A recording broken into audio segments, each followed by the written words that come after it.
खूबसूरती की हमेशा तारीफ। एक आदमी ने एक बहुत ही खूबसूरत लड़की से शादी की। शादी के बाद दोनों की जिंदगी बहुत प्यार से गुजर रही थी।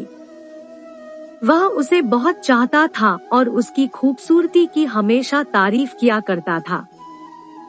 लेकिन कुछ महीनों के बाद लड़की चर्मरोग स्किन डिजीज से ग्रसित हो गई और धीरे धीरे उसकी खूबसूरती जाने लगी। खुद को इस तरह देख उसके मन में डर समाने लगा कि यदि वह बदसूरत हो गई तो उसका पति उससे नफरत करने लगेगा और वह उसकी नफरत बर्दाश्त नहीं कर पाएगी। इस बीच एक दिन पति को किसी काम से शहर से बाहर जाना पड़ा। काम खत्म कर जब वह घर वापस लौट रहा था, उसका एक्सीडेंट हो गया। एक्सीडेंट में उसने अपनी दोनों आंखें खो दी।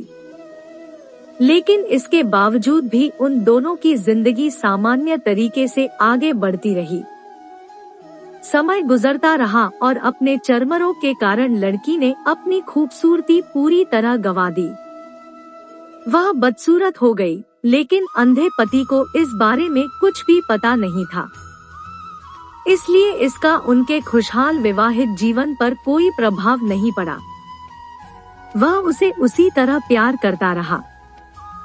एक दिन उस लड़की की मौत हो गई। पति अब अकेला हो गया था। वह बहुत दुखी था। वह उस शहर को छोड़कर जाना चाहता था। उसने अंतिम संस्कार की सारी क्रियाविधि पूर्ण की और शहर छोड़कर जाने लगा। तभी एक आदमी ने पीछे से उसे पुकारा और पास आकर कहा, अब तुम बिना सहारे के अकेले कैसे चल पाओगे? इतने साल तो तुम्हारी पत्नी तुम्हारी मदद किया करती थी। पति ने जवाब दिया, दोस्त, मैं अंधा नहीं हूँ। मैं बस अंधा होने का नाटक कर रहा था, क्योंकि यदि मेरी पत्नी को पता चल जाता कि मैं उसकी बदसूरती देख सकता हूँ, तो यह उसे उसके रोग से ज्यादा दर्द देता। इसलिए मैंने इतने साल अंधे होने का दिखावा किया। वह बहुत अच्छी पत्नी थी। मैं बस उसे खुश रखना चाहता था। सीख खुश रहने के लिए हमें भी एक दूसरे की कमियों के प्रति आंखें बंद कर लेनी चाहिए और उन कमियों को नजरअंदाज कर देना चाहिए।